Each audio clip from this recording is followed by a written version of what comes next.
This chart reflects at a high level of aggregation, because I don't want to give away too much information, but the main air defense SAM belts in the red circles, and then the circles going all around the country reflect their early warning capability at the beginning of the operation.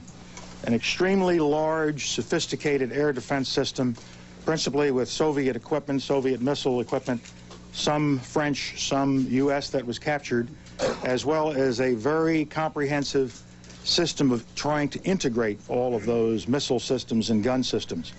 Hardened command and control centers around the country. The fact of the matter is that we were able to attack this air defense envelope with great success over the last week by first taking out the early warning capability, blinding them, and then going after the operating centers, the various sector operating centers that they use to wire this all together. And for the most part, we have not been seriously affected by this very large air defense system. We have had a total of 10 aircraft lost, as you know. As we go through the analysis of how we lost those aircraft, at the moment it appears we lost 2 by SAM fire, surface-to-air missile fire, and 3 more by ground fire, and the other 5 we're still taking a look at. But when you take a look at our total losses of only 10 U.S. aircraft, and I'll show you a chart here, I think, here it is, show you a chart there that, well, it says SAM-1, AAA-3. I had it the other way around, maybe, but it's something close to that, and I apologize for the difference in numbers. When you take a look at the total of 16 aircraft losses for the coalition in its entirety, and you consider the number of combat sorties that have been flown and the numbers of single aircraft that are involved in this operation, somewhere between 1,000 and 2,000 aircraft, this is a very low loss rate for an operation of this type. Putting all that together, we can conclude that Allied air forces have achieved air superiority over not only the Kuwaiti theater of operations, but throughout the entire theater to include Iraq. We can debate whether it's air superiority as defined by American doctrine or air supremacy, as some of my British colleagues have alluded, or local air superiority, as some of my friends in Riyadh say. I used to teach the subject. I own the JCS publication that has the definition in it, which I helped write when I was a captain, and I can assure you that this qualifies for the definition of air superiority. When you can operate in an unhindered way, as we have been operating over an area like this against an air force that size and with an air defense system that sophisticated, we have achieved air superiority. That is not to say that a young pilot who is taking off will say, Powell says we have air superiority, I've got nothing to worry about. Not at all. We're dealing with an enemy that is resourceful, an enemy that knows how to work around problems, an enemy that is ingenious. You can be sure that while we're here today, they're in Baghdad trying to figure out workarounds, trying to determine where their weaknesses are and see if they have capability to fix those weaknesses. And every pilot that goes against this environment still has to be concerned that he is going against an environment that has the potential of taking down his airplane. So we are not getting complacent. We are not writing this off. But in terms of how it looks at General Schwarzkopf's level and my level, we have air superiority. And with that air superiority, we can now begin to use our air forces to simply maintain this superiority and start to concentrate down closer to the Kuwaiti theater of operations, remembering once again our military objective is the Iraqi army in Kuwait. We have free run of the area as much as possible. There will still be losses, and I don't want to understate that, but in general, air superiority. Any pilot will tell you, though, that the real danger is guns, and as we get closer into the Kuwaiti theater of operations and our op tempo picks up, we will focus a great deal of our attention on knocking down the anti-aircraft gun threat to our pilots so that they can get even lower and make their strikes more effective as we go after discrete units on the ground in due course. Before turning to the Iraqi Army, let me be totally joint and say a word about the Iraqi Navy. a Navy of almost no capability, of a limited number of patrol boats. We have destroyed several of those patrol boats. We have taken out a silkworm site that they were manning, and we have also sunk or severely damaged, it isn't sunk, in fact it is floating, but severely damaged a ship they have been using to lay mines. And also within the last week, we have destroyed a number of the mines. I think the count is 24 of the mines that have been floating free in the Persian Gulf. So I think we have dealt with the mine threat for the moment, and in due course, if the Kuwaiti Navy and if the Iraqi Navy in some way decides to come out anymore and challenge us with these minor and insignificant patrol boats, it is indeed a manageable threat. Let me turn now to the Iraqi Army and the Kuwaiti Theater of Operations. As the Secretary pointed out, this is a large combined arms army. It has tanks, it has personnel carriers, it has air defense guns, it has very redundant, resilient communications between the different operating echelons of the Army.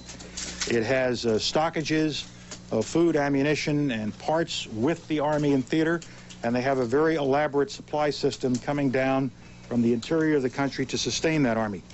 Our strategy to go after this Army is very, very simple. First, we're going to cut it off, and then we're going to kill it.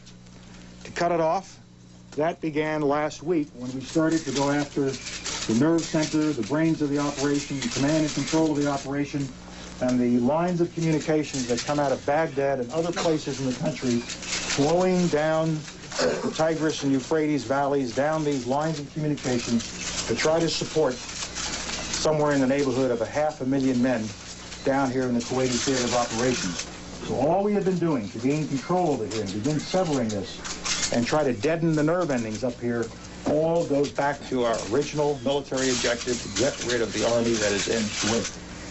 Now that that has started, we will intensify this cutting off process, go after the lines of communications as they enter the vicinity of Basra and as they come out of Basra going down to the Army.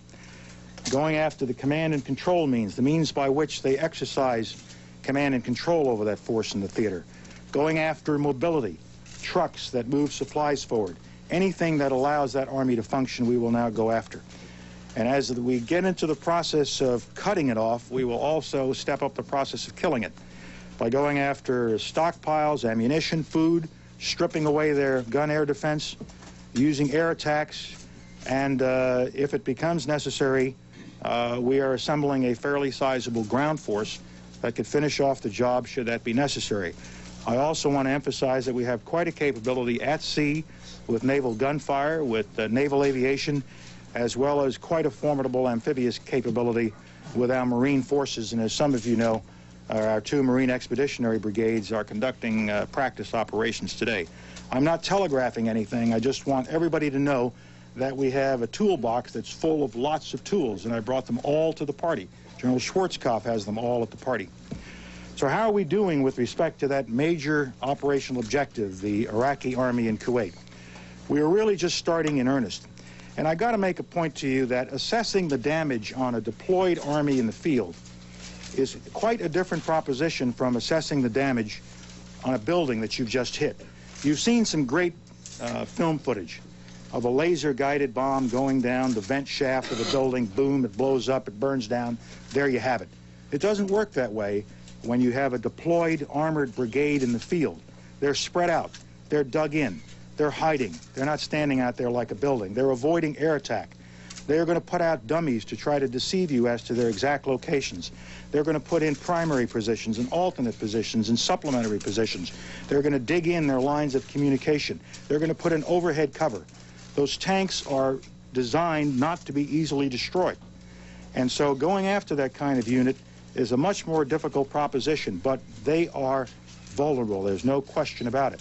And we are now turning our attention and selecting munitions and selecting target packages to go after that Army, which in effect is sitting out there not doing anything.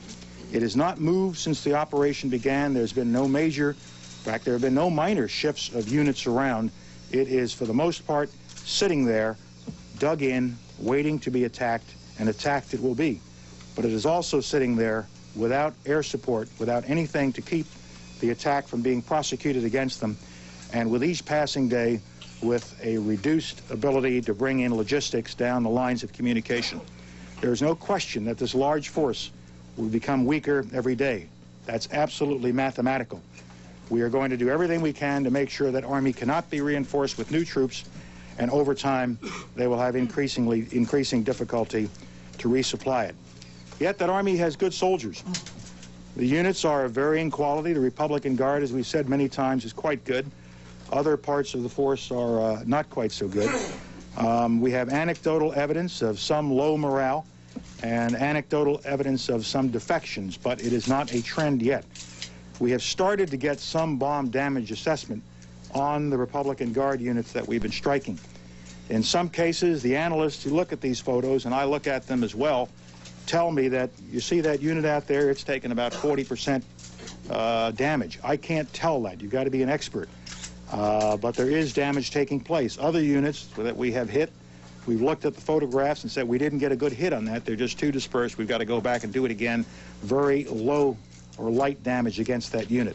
So you are not going to get, and we will be unable to give you, the kind of rapidly moving and adjusting scorecard on how we're doing against that Army for some time.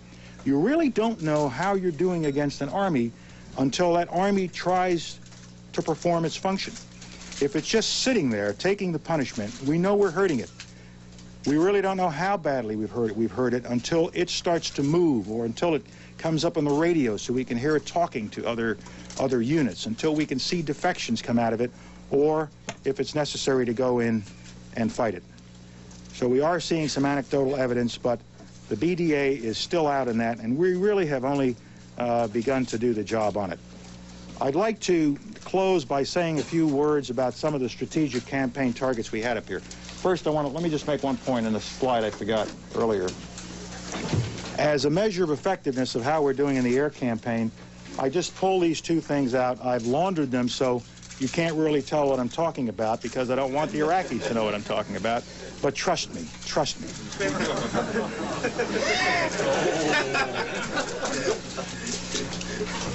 This reflects an order of magnitude of electronic emissions out of the Iraqi radar system.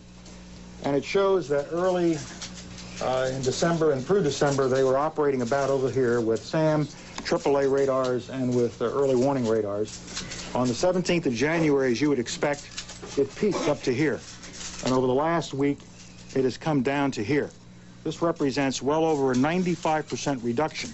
Now, it's a combination of damage we have done, as well as, I suspect, clever operational security techniques on their part to keep us from knowing exactly what's going on or how badly they have been damaged. I am also sure they're trying to work around and reconstitute capability so they can get back up. And so I don't want to overstate it, just to give you a measure of effectiveness and let you know this is how we try to measure what's going on out there.